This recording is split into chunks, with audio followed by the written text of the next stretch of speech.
This week, we are focusing on common misspelled words and challenging vocabularies to help students improve their reading and writing skills.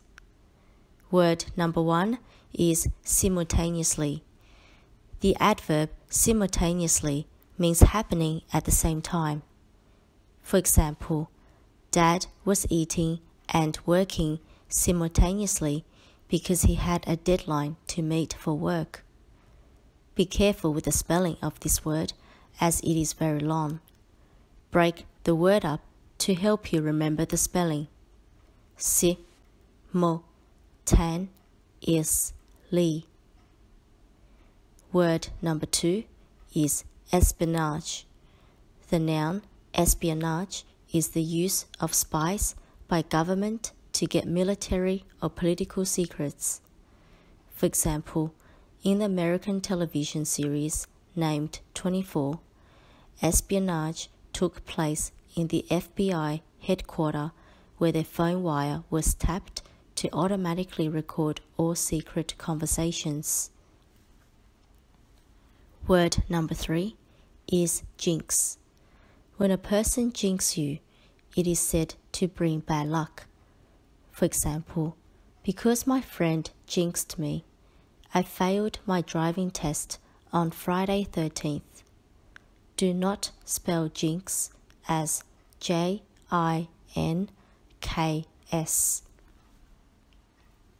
Word number 4 is knoll.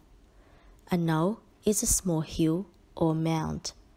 For example, I raced my brother up the knoll while playing in the outback. Don't forget the letter K in knoll. It is not pronounced as canoe. Word number 5 is society. The noun society means community or the general public. For example, today we live in a society full of technology. Do not spell society as S-O-S-I-E-T-Y.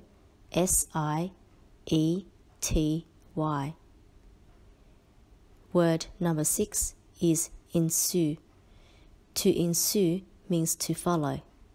For example, after a disagreement in the restaurant, a fight ensued in the parking lot. This means a fight happened after a disagreement in the restaurant. The word ensue is a verb. Word number 7 is decent. The adjective decent means acceptable. For example, a family of 4 moved into a decent house with enough rooms and space for everyone. You can also refer a person's behavior and dress code as decent. For example, the girl wore a decent dress to the church as it was perfect length and not too short. The word decent is not spelt as D-E-S-E-N-T.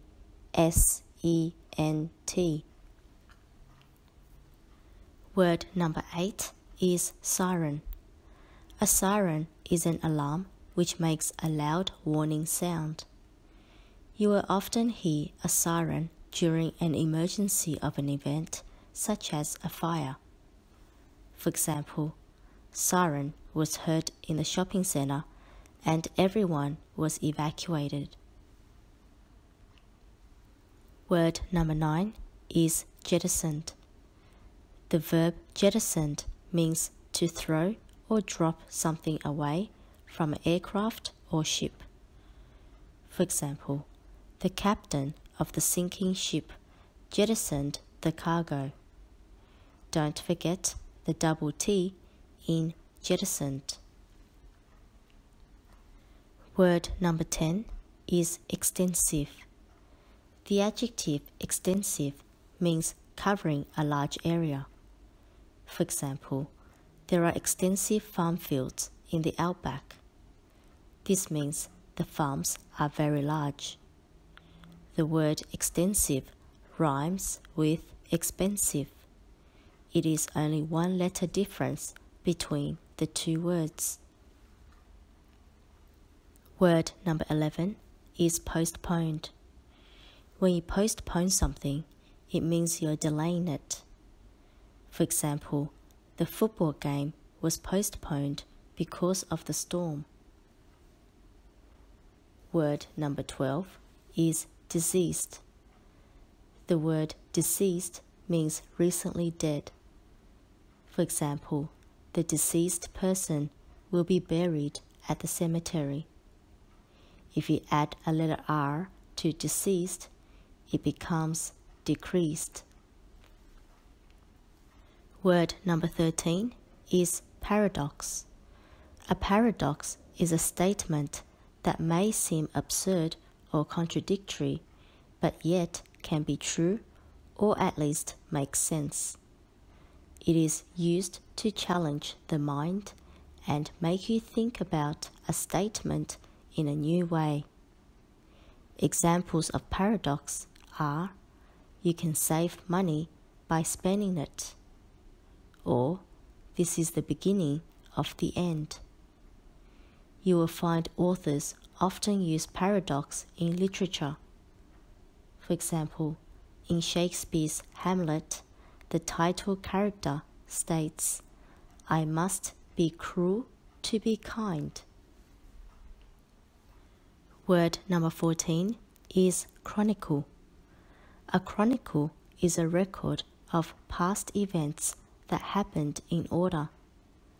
For example, the teacher asked us to read the Chronicles of Narnia for homework.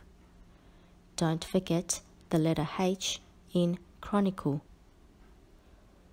Word number 15 is junction. The noun junction is a point where two or more things are joined. For example, follow the road to a junction and turn left. Word number 16 is fragment. The noun fragment is a broken piece from something. For example, a small fragment of the vase cut my finger when I picked it up. You can also refer the word fragment to memory. For example, I can only remember a fragment of the poem rather than the whole piece. Word number 17 is frail. The adjective frail means weak and delicate. For example, the frail lady struggled to carry her shopping bags, so she got a trolley. You can see the word fail in frail. Word number 18 is reject. If you reject someone or something, it means you don't want it. For example, the expelled student was rejected by 2 schools before he found a school that accepted him.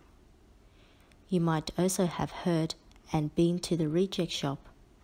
They sell cheap products that are mainly discontinued. Word number 19 is fertile. The adjective fertile usually refers to soil or land.